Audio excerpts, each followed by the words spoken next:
Yo creo que la pandemia fue el detonante, porque como ahí no había más que utilizar digamos, el Asgard, es que ahí el cliente empezó y volteame esto y dame lo otro, y ahí empezó una locura de desarrollo que creo que en 6-8 meses hicimos lo que no habíamos hecho en años. Bienvenido a un nuevo episodio en The Supply Chain. En esta sexta temporada te traemos las perspectivas internacionales de la cadena de suministro, donde te presentaremos a los líderes y voces más experimentadas de las más grandes cadenas de suministro globales. Administradora de empresas de profesión, comenzó su carrera con la intención de desarrollarse en un ámbito completamente distinto. De pronto, como te dije, fue un tema circunstancial, inclusive pedí un permiso para poder estar 3 meses. Ahí es donde me di cuenta que me tenía que quedar y tenía que seguir en esto, porque había mucho por hacer y mucho por desarrollar. Actualmente lleva más de 20 años de trayectoria en esta área. Soy la directora ejecutiva de KPO Group, que es un grupo empresarial a través del cual hemos logrado integrar muchos de los servicios que están relacionados a la cadena logística. Uno de sus proyectos más importantes fue Asgard.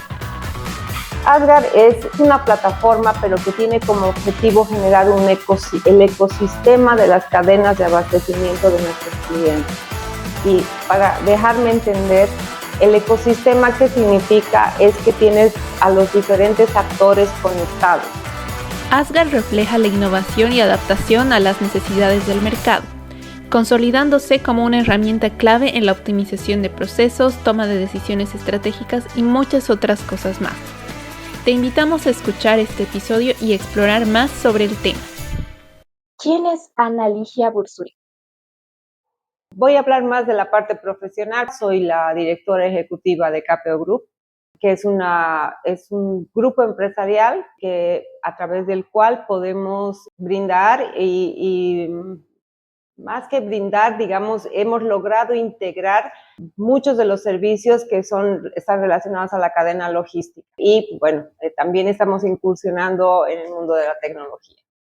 Entonces, profesionalmente eso es lo que soy y bueno, tengo una trayectoria ya de 25 años en la empresa. Y bueno, ¿cómo es que ha surgido tu carrera a nivel logístico? ¿Qué pasos has tenido que dar para llegar al punto en el que estás ahora?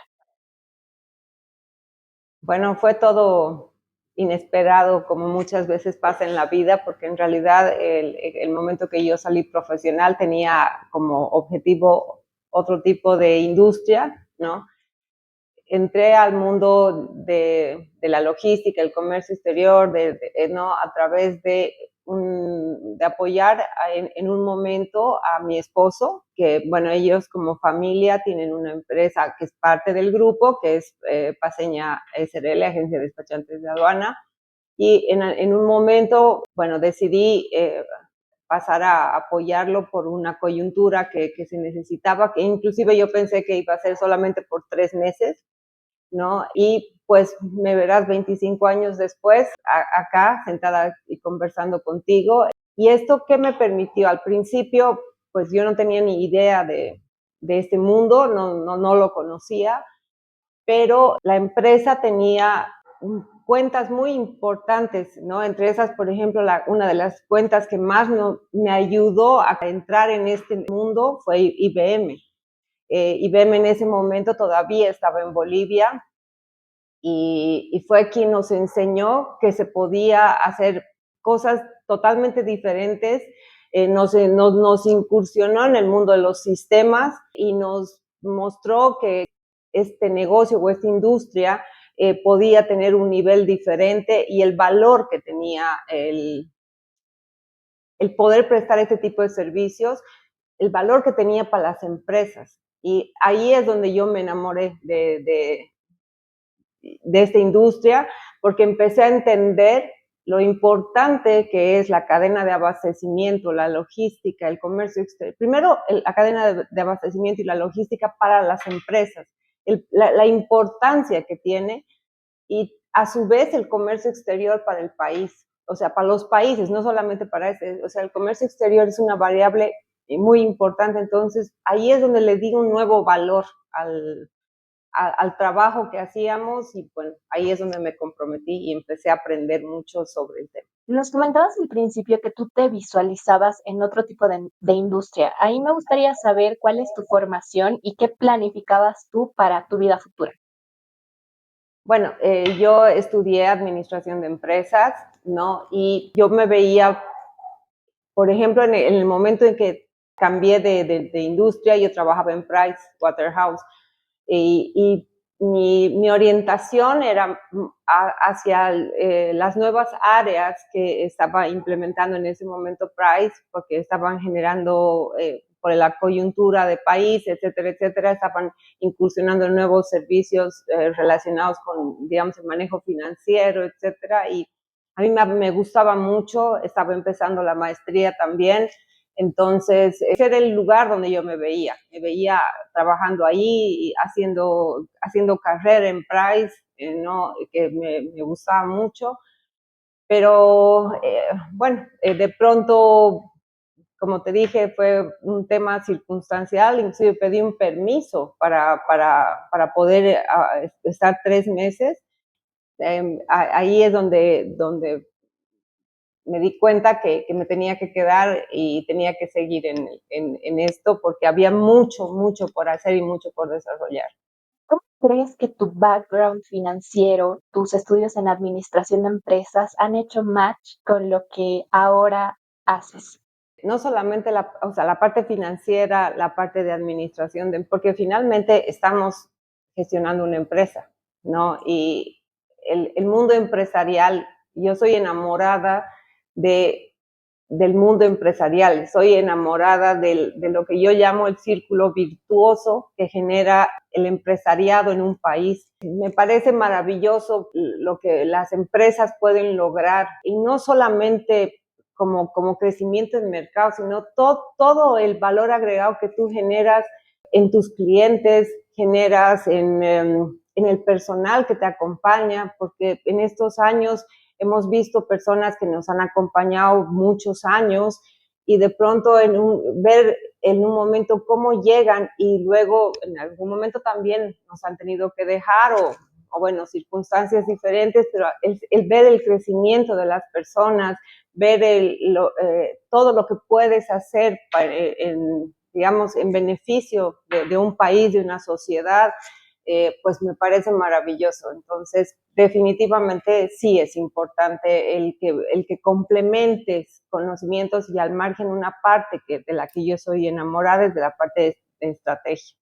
Entonces, la estrategia me ha servido mucho para orientar a la empresa a donde estamos hoy día y creo que ha sido pues valioso también el poder, porque no solamente así mi visión, hemos tenido ayuda, o sea, la ayuda de muchas personas, consultores, y nuestros clientes son los que nos han dado el norte. Ellos mucho, o sea, porque nosotros siempre hemos trabajado bajo la misión que tenemos, que es un poco más larga, pero te la voy a simplificar, que es brindar soluciones eficientes a nuestros clientes, hechas no diríamos a medida, pero sí sobre todo generar soluciones. Eso es algo que está en el ADN de la empresa, ¿no? Entonces, a través de eso es que pues hemos ido creando diferentes escenarios y atendiendo diferentes necesidades y eso nos ha llevado pues a conformar el grupo, etcétera, ¿no? Nos comentabas al principio que, bueno, cuando te uniste a este proyecto familiar que ya tenían, planeabas quedarte un lapso de 3 meses. ¿Qué pasa en ese interín y cómo es que tú tomas la decisión de dejar un trabajo que ya tenías seguro en el cual te iba bien para emprender este reto? Simplemente porque me di cuenta que había mucho que hacer. O sea, el lugar donde yo estaba, en Price, por ejemplo, es una empresa muy importante donde uno aprende mucho, pero tienes como un recorrido está establecido dónde vas a ir, qué vas a hacer, etcétera, ¿no? En cambio, cuando me vi en la empresa y vi que de pronto había que hacer todo, porque no solamente era o la parte administrativa o la parte financiera o la parte, sino era era gestionar toda una empresa y ver que había tanto por cambiar, tanto por mejorar, había tanta hambre de nuestros clientes por tener, digamos, soluciones y demás, y entonces ahí es donde dije, no, o sea, yo me quedo acá que tengo mucho por hacer en vez de ir a un lugar donde sí me va a ir bien, es algo que digamos, estoy en un escenario controlado, pero me gustan mucho los retos, entonces este era un reto, un desafío. A mí me gustaría saber cómo es que surge KPO Group. Había en el momento como que hice la transición, teníamos como empresa, como única empresa o principal empresa paceña, ¿no? Entonces, y al mismo tiempo ya habíamos conformado una otra empresa que es Solución Logística Global.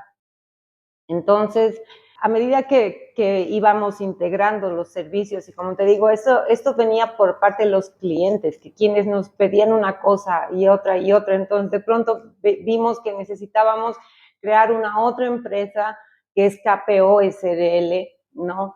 Que es la empresa que presta, llamaremos al grupo, ¿no? Los servicios, por ejemplo, de talento humano, de sistemas de gestión, de todo lo que es marketing, de contabilidad, etcétera, etcétera. ¿Y qué es lo que pasa? Que cuando tú tienes en una misma empresa todo, o sea, metido todo lo que es contabilidad, talento humano, etcétera, etcétera, es como que la estructura se hace muy pesada, se hace difícil y al final desorientas, o por lo menos lo vimos así, desorientas al equipo hacia dónde debemos ir. En el caso de las empresas que son prestadoras de servicios, lo importante es que se enfoquen en el cliente y no estén pendientes que si la contabilidad, que si talento humano, que si marketing, que si sistemas de gestión, etcétera, etcétera,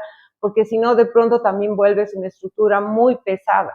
Entonces es que decidimos hacer la otra empresa, ¿no? A través en este grupo de 3 empresas, es que logramos que se tenga todos los servicios operativos digamos, que están relacionados a la cadena de abastecimiento, ¿no? Y el comercio exterior, y tener otra empresa que sea la que gestione todos los otros, digamos, lo que se llaman los procesos de soporte.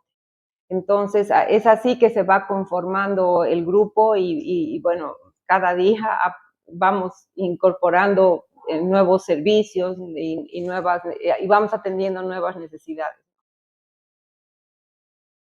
Yendo a algo un poco más específico, ¿cuáles crees que han sido los cambios más disruptivos que ha sufrido la cadena de suministro y cómo es que la empresa KPO se ha ido adaptando a estos cambios? Bueno, en definitiva, yo diría que todo lo que es la cadena de suministros es uno de los sectores que más cambios ha tenido y está teniendo en estos años, ¿no? Hay algo que digamos, entre los desafíos más importantes que teníamos era en su momento, por ejemplo, tener todo hecho a mano. Paceña, por ejemplo, era una empresa que tenía máquinas de escribir, tenía una sola computadora, ¿no? Donde se imprimían y todo se hacía a mano. Y cuando empezó a venir, digamos, a aumentar el volumen y de pronto empezamos a ver que se necesitaba más gente, más personas, y a veces para complementar el trabajo que hacía una a la otra. Entonces, es que ahí de pronto te vas dando cuenta que tienes que cambiar. Y como te digo, ahí en ese momento es que vino IBM, y que era nuestro cliente, pero él fue el que nos mostró y nos dijo, no, hay que conectar los sistemas, hay que cambiar la forma de procesar las cosas. O sea, tenemos que conectarnos directamente con digamos, los proveedores, recibir las cosas de una forma más eficiente, que en vez de estar copiando papeles. Entonces, todo ese cambio que ha venido primero con, llamaremos la web 2 que llaman, que es la web que conocemos todos, ¿no? De pronto nos empezó a mostrar que había un camino y bueno, creo que donde más evidencia hubo de la importancia de la cadena de abastecimiento fue la pandemia. O sea, ahí es donde de pronto las cadenas de abastecimiento, por un lado, estallaron hacia nuevas posibilidades, como en su momento se quebraron un montón de cadenas de abastecimiento por todo el escenario mundial. Y ahí es donde empezó a cobrar mucho sentido digamos, la visión que nosotros teníamos, que era, digamos, lograr hacer logística inteligente, que era obviamente el poder ofrecer no solamente los servicios de manera tradicional, sino que teníamos y debíamos tener sistemas listos para atender. Y tanto es así que nosotros teníamos ya un sistema listo, no paramos ni un solo día, la gente trabajó en sus casas, o sea, y cumplimos todos los servicios y nunca tuvimos problemas porque nosotros ya habíamos subido a la nube años antes, ¿no? Entonces, esos escenarios que de pronto son desafiantes es donde más te muestran, digamos, todo el cambio que inclusive está viniendo ahorita con la blockchain, por ejemplo, en el tema en todo lo que son las cadenas de suministros, el IoT, la inteligencia artificial. O sea, es algo que no para y donde más eficiencia se puede lograr utilizando o sea, uniendo toda esa tecnología es en las cadenas de suministro. Porque al final la cadena de suministros, ¿qué es lo que busca? Es lograr eficiencias, es lograr complementariedad, visibilidad, transparencia, y eso lo logra solamente con sistemas. Nos comentabas que ha sido parte de una transición increíble, o sea, pasar de máquinas de escribir a computadoras. ¿Cuáles crees que son los retos más grandes que se tienen en un proceso de transición a nivel tecnológico? ¿Y qué crees que sería la parte más importante para que este proceso de transición tenga éxito? El anteaño pasado terminé un posgrado en innovación, donde me enseñaron algo que me hizo caer en cuenta que teníamos que cambiar en algo fundamental, que es la cultura. Porque los sistemas finalmente son operados o responden a necesidades de personas y a comportamientos de personas, al margen a dudas, miedo, ansiedad que tienen las personas cuando se tienen que enfrentar a nuevos escenarios, como por ejemplo es el tener una cultura basada en, o la toma de decisiones basada en datos, o lo que significa dejar mi papel o mis notas o mi Excel y pasar a un otro sistema que no sé si lo va a hacer bien, porque yo creo en lo que hago, pero sin embargo no sé lo que hace el sistema. Entonces, hay un tema de cultura que es básico, importante, y diría el reto más fuerte que nos tocó y nos sigue tocando enfrentar todos los días, porque este no es solamente un reto a nivel interno, es un reto también a nivel externo, porque cuando tú vas a muchas empresas, nosotros les ofrecemos trabajar en una plataforma donde van a tener eso y ellos dicen no, o sea, yo manejo todo en mi Excel, yo quiero todo en correo electrónico, yo quiero que me mandes en físico, ¿no? Y cuando o sea, cambiar esa cultura es el reto más grande que se tiene, y al margen no solamente es la aceptación, sino darle el valor que te da el poder trabajar o el poder utilizar tu tiempo, como muchas veces yo les digo a la gente que trabaja con nosotros, tú no has estudiado para copiar papeles, tú has estudiado para pensar, tú has estudiado para crear, tú has estudiado para dar soluciones. ¿Cómo vas a seguir copiando papeles? O sea, en un mundo donde ya no se usa. Entonces, el poder aceptar que la tecnología te ayuda y te permite crear nuevas cosas es, diría yo, el reto más difícil. Sí, totalmente. Y bueno, acomodarse también cuando se ofrece un servicio a las necesidades del usuario, a darle soporte al usuario, a estar ahí para el momento de capacitación y realmente mostrarle por qué le estás ofreciendo el producto y cuál es el valor agregado de este producto, ¿no es verdad? En definitiva, la experiencia de usuario es de las cosas más importantes que puedes lograr, porque algo que hemos aprendido, por ejemplo, y nos enseñó con mucho dolor, con mucha frustración, con mucho trabajo adicional, con mucho reproceso y con mucho costo económico, fue el pensar por. Al principio empezamos a desarrollar la plataforma, las soluciones desde nuestra perspectiva y no desde la perspectiva del cliente y del usuario. Y entonces se crearon diferentes soluciones o reportes o muchas cosas que el cliente nos fue pidiendo. Y cuando ellos empezaron a usar, decían, no, no me gusta, no, es muy lento, no, es muy difícil, no. Entonces ahí es donde también a través de, obviamente, asesoría, de estudiar mucho, de aprender muchas cosas, entendimos, por ejemplo, la importancia de utilizar el design thinking, el poder utilizar diferentes otras herramientas para probar las soluciones con el cliente a medida que se hacen, como la metodología de Scrum. O sea, ha sido todo un aprendizaje, por un lado doloroso, pero también muy valioso, porque también nos ha ayudado a entender al cliente y al ser humano, porque finalmente de eso se trata. O sea, el usuario de cualquier solución es un ser humano y ese ser humano tiene sentimientos, tiene emociones, y el poder, por ejemplo, desarrollar todo un service blueprint para entender esas emociones, para saber cuál es el momento de la verdad. O sea, son cosas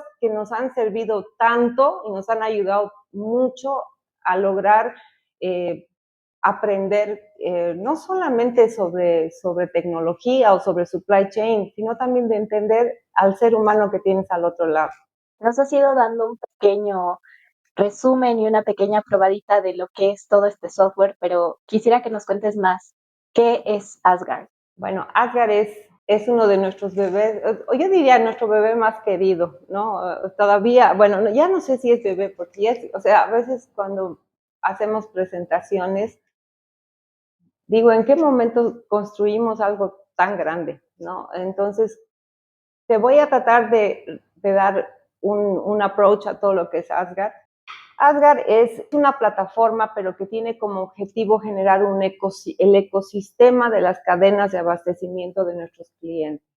Y para dejarme entender, el ecosistema, ¿qué significa? Es que tienes a los diferentes actores conectados, ¿no? Y cada actor ejecuta su proceso, ejecuta o puede compartir, integrar su proceso a la plataforma, ¿no? De manera que no es una solución que solamente te permite, por ejemplo, operar solo desde un lado, sino la idea es que el ecosistema funciona, y eso cómo se logra es entendiendo cómo trabaja el cliente, cuáles son sus operadores, con qué operadores trabaja, etcétera, etcétera. Y se desarrolla, además, como un paréntesis, Asgard responde al programa OEA, que es el de operador económico autorizado, que esto está aprobado, o sea, es un requisito, que son varios requisitos que tiene que cumplir una empresa, ¿no? Para tener ser beneficiario, llamaremos de ese programa, ¿no? Que te da, bueno, ventajas tanto locales como internacionales, ¿no? Y te hace lo que se llama un operador seguro. Y la lógica que tiene el programa OEA es dar la seguridad de la cadena de abastecimiento, ¿no? Entonces, y entre las demandas que tiene el programa es que tú tengas una herramienta de trazabilidad, ¿no? Entonces, Asgard responde prácticamente a todos los requisitos del programa OEA, y al margen, a través de responder esos requisitos, integra a los diferentes operadores, pero también es una solución que gestiona el proceso de la cadena logística, ¿no? Y gestiona el proceso casi digamos, de cada empresa, porque otra de las cosas que hemos aprendido, que si bien la cadena de abastecimiento tiene ciertos participantes, etcétera, etcétera, pero la forma en que opera cada empresa con sus diferentes operadores, que es su ecosistema, difiere de la una a la otra, porque la industria alimenticia no es lo mismo que la industria motriz, etcétera. Entonces, esos escenarios, lo que nos ha llevado es a tener que crear módulos casi a medida de varios clientes, ¿no? Y eso nos ha llevado pues a tener que hacer que Asgard cada día crezca más. Ya inclusive tiene aplicaciones que están desarrolladas también, o sea, por nosotros, que se conectan a Asgard, y estamos empezando a conectar, por ejemplo, a los transportistas, que eso es algo, o sea, por un lado muy interesante, porque te toca trabajar con personas que a veces son totalmente reacias a tener un celular en la mano, etcétera, etcétera. Y bueno, en resumen, lo que hace Asgard es ofrecerte un ecosistema donde tú puedes gestionar tu cadena logística bajo, digamos, el programa OEA, que como principal objetivo es la seguridad de la cadena y la gestión de riesgos. Y eso lo tienes como a través de que cada participante haga lo que le toca, o sea, su parte, y eso está integrado dentro de la plataforma y es visible y transparente para todos los operadores. Entonces, se pueden tomar decisiones en tiempo real, se puede trabajar la data, se puede generar indicadores, se puede generar alertas, en fin. ¿Sabes qué pasa? Que cada día crece tanto que ya no sé ni cuántas cosas se pueden hacer, pero esa es la idea, es el ecosistema. Para estar un poco más claros con el funcionamiento de Asgard, ¿en qué punto empieza a funcionar Asgard? Es decir, ¿en qué punto de la cadena puedes empezar a trabajar con la plataforma? ¿Hasta qué punto? Ok, empiezas primero, digamos, el primer punto es donde tú tienes que responder, por ejemplo, a lo que dentro del programa OEA se llama socios comerciales, y esto significa tener que catastrar y parametrizar a todos tus socios comerciales. Eso implica a los operadores, etcétera, etcétera. Entonces, partes por ahí.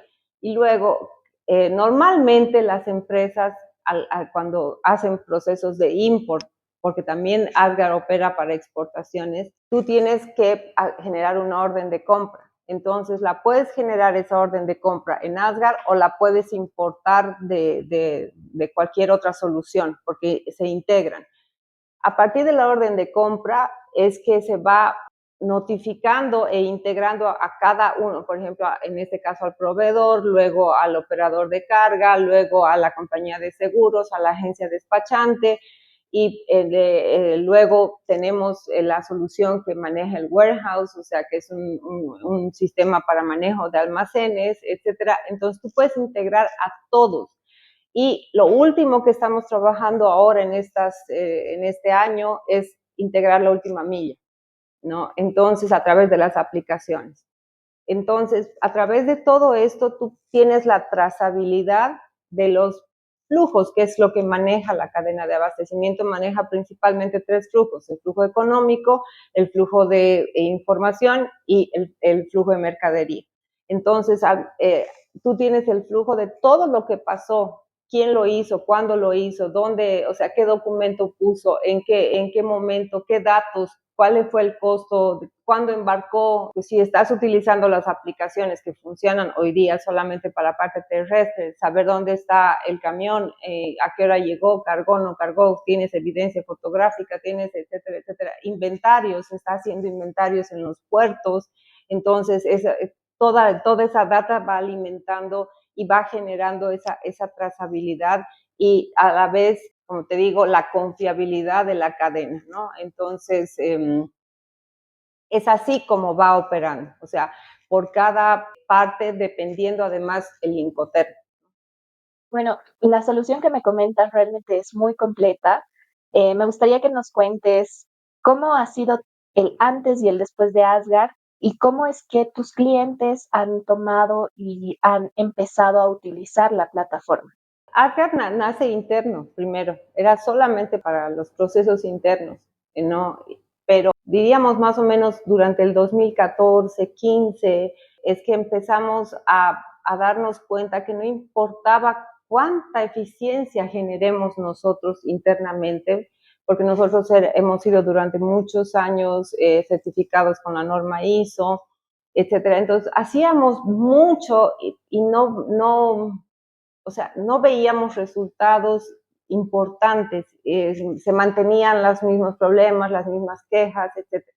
Entonces, es así que hablando con los clientes, sentándonos con ellos, empezamos a ver que, o sea, el desorden de alguna manera, el caos operativo venía de que normalmente se tenían inputs de diferentes lugares a través normalmente ya de correos electrónicos, ¿no? Pero a veces no había el orden, la trazabilidad, etcétera. Entonces, es así que nosotros empezamos a hablar con los clientes y a decirle, ¿qué pasa si yo te elaboro un reporte? ¿Qué pasa si te doy la visibilidad de esto? ¿Qué pasa? Entonces, a raíz de eso, empezamos primero a ponerles los reportes en un ambiente web donde los clientes podían descargarlos. Y al principio fue muy difícil. La primera parte que hicimos se dio en lo que nosotros llamamos digamos, todo el ingreso de los requerimientos de los clientes. Es una parte de la plataforma que la desarrollamos para que los clientes se loguen y nos puedan compartir los documentos, nos puedan compartir todo y a través de eso podamos saber en qué día, qué hora, etcétera, con qué documentos, etcétera. Entonces, al principio era, o sea, nadie salvo uno de nuestros clientes que fue, siempre es nuestro cliente que a todo lo que le proponemos dice, bueno, porque es muy pro hacia lo que es la tecnología. Pero otros clientes decían, no, o sea, es mi forma de trabajar, yo te paso el correo y es tu trabajo. Entonces, al principio, la verdad que era muy retador, inclusive internamente, como te digo, el tema de la cultura era muy difícil porque estaban acostumbrados al teléfono, porque todavía el WhatsApp en ese momento había, pero no era tan usado como ahora. Hasta que yo creo que la pandemia fue el detonante, porque como ahí no había más que utilizar digamos, el AdGuard, es que ahí el cliente empezó y volteame esto y dame lo otro, y ahí empezó una locura de desarrollo que creo que en 6, 8 meses hicimos lo que no habíamos hecho en años. Y bueno, a partir de eso las empresas empezaron a aceptar utilizar la plataforma. Es más, hay muchas empresas que ya pagan por el uso de la plataforma. Y, y bueno, es así que fuimos desarrollando y haciendo, bueno, todo lo que es hoy día el ecosistema de AdGuard, que inclusive ya está a punto de internacionalizarse. Nos contabas que, bueno, una de las cosas más interesantes de toda esta plataforma es que también te genera datos. Entonces, ¿cómo crees que ha sido el impacto para ustedes como empresa y para los clientes el hecho de tener toda esa información y ser capaces de tomar decisiones a partir de los datos? Hay dos escenarios. Hay clientes que ya, en definitiva, el dashboard que o sea, se ha hecho con ellos es su herramienta principal para la toma de decisiones, ¿no? Entonces, eso ha acelerado muchísimo, o sea, los procesos, ha eliminado el va y vuelve de los errores de documentos, porque además entran los proveedores, entran los diferentes operadores, entonces ya no hay, digamos, excusas para muchas cosas y la verdad es que se logra procesos más limpios y mucho más sencillos, ¿no? Entonces, y al margen de eso, esos datos se transforman en indicadores, en reportes, en KPIs, en diferentes cosas que los van utilizando y las empresas han logrado hacer eficiencias de costos, ¿no? Porque se han dado cuenta cuáles son los operadores más seguros, cuáles son los operadores que no cumplen, etcétera. Entonces han ido depurando también operadores. Hay otros operadores que han salido a la luz porque de pronto se ha valorado muchísimo su servicio, porque han sido muy proclives a ser parte de la plataforma, a aprender y a compartir, y entonces también eso ha como depurado, digamos, de alguna manera los operadores de nuestros clientes, ¿no? Y entonces eso ha dado mucha eficiencia a varios de nuestros clientes, han mejorado mucho sus costos, ¿no? Porque al margen los costos ya, o sea, los cuadros de costos se tienen de forma inmediata, entonces, en fin, nada. Pero también existe otro tipo de empresas que aún tienen la información, pero no la usan, ¿no? Entonces, bueno, ahí es donde seguimos trabajando en el tema de la cultura. Me gustaría ya ir pasando a algunas preguntas un poco más específicas. Bueno, ¿qué recomendaciones tendrías tú para los futuros líderes de la cadena de suministro?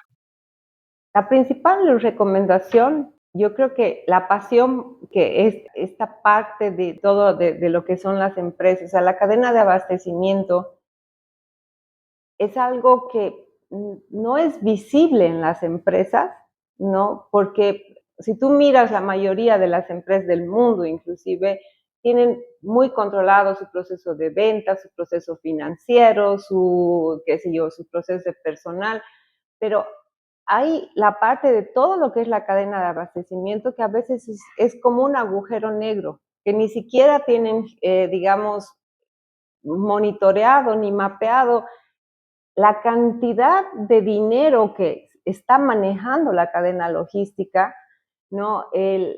Las eficiencias que pueden lograr la cadena logística si la gestionas adecuadamente, y el impacto que puede tener eso en tus productos, o sea, porque, por ejemplo, los quiebres de inventario o el sobreestocamiento o muchos de los problemas que se generan por no tener, digamos, una eficiencia en toda la cadena, al final a las empresas les cuesta muchísimo dinero y les cuesta mucho reproceso. Entonces, este es un mundo, diría yo, muy apasionante porque hay mucho por trabajar, y al margen también permite aportar al mundo porque ya dejas de contaminar con tanto papel y con tanto, inclusive puedes medir la huella de carbono, puedes, o sea, lograr tener mucha información para siempre lograr mayores eficiencias, ¿no? Entonces, las recomendaciones, primero, el entender el valor que tiene el conocer y el gestionar la cadena de abastecimiento para la empresa, para un país, o sea, para para tu propio cliente, para tu propio consumidor y para tu cliente interno, ¿no? Entonces, es muy valioso este proceso y el comprometerte a hacerlo lo más eficiente posible, y el no cansarte de aprender y el entender que es un proceso estratégico, es un proceso clave. Y esa es digamos, el principal mensaje que yo podría dar. O sea, la cadena de abastecimiento es clave, es estratégico en las empresas. No es solamente compras o algo, es mucho más que eso, ¿no? Entonces el aprendizaje y el compromiso con la tecnología es también una necesidad hoy en día. Totalmente. Si perdieras la memoria, ¿cuál sería el recuerdo que te gustaría conservar? El haber visto crecer a muchas personas. Creo que de todo lo que he podido vivir como experiencia, el haber impactado o cambiado o apoyado a que las personas crezcan, mejoren, es tal vez lo más gratificante que me puedo llevar. A veces mirar la cara de algunas personas en alguna situación o verlas crecer, es algo que personalmente me hace muy, muy feliz. Si pudieras resumir toda tu experiencia en una sola frase, ¿cuál sería? Pasión. La verdad, este es no sé, en realidad mi vida y el cómo he llevado mi vida ha sido con una pasión loca por todo lo que me ha importado, por todo lo que quiero en mi vida. Siempre le he puesto alma, vida y corazón, ¿no? Y me he esforzado mucho por aprender. Soy amante de aprender. No me canso de aprender. Yo volvería a la universidad 1000 veces. Muchísimas gracias, Ana. Realmente he disfrutado muchísimo esta conversación. Y bueno, nada, esperamos verte más adelante con nuevas propuestas de nuevas plataformas que nos solucionen más la vida a los logísticos. Con todo gusto y también los felicito a ustedes. Hacía falta gente que mire esta parte, como te decía, es una parte abandonada. Entonces, el aporte que ustedes están haciendo al meter el supply chain, como ya sea a través de podcast o en cualquier otro medio, están aportando muchísimo al país también, porque esto genera el que podamos contar con los productos que necesitamos y los servicios que necesitamos, como también podamos llevar lo que este país hermoso produce hacia afuera, y eso se hace todo, en cada cosa por detrás está el supply chain. O sea que me alegro que estén y sigan adelante, y con todo gusto cuando quieran. Este capítulo fue producido por Camila Peñafiel, como coordinador de marketing Diego Villarreal, coordinador de distribución Roberto Márquez, coordinador de proyectos Hernando Márquez y como anfitriona Ariana Bovarín. Si crees que este episodio puede ser útil para alguien más, no dudes en compartirlo. No olvides seguirnos en Spotify, Apple Podcast y YouTube para más contenido como este. También puedes conectarte con nosotros a través de Instagram y LinkedIn para estar al día con nuestras novedades. Nosotros somos The Supply Chainers. Gracias por escucharnos y hasta la próxima.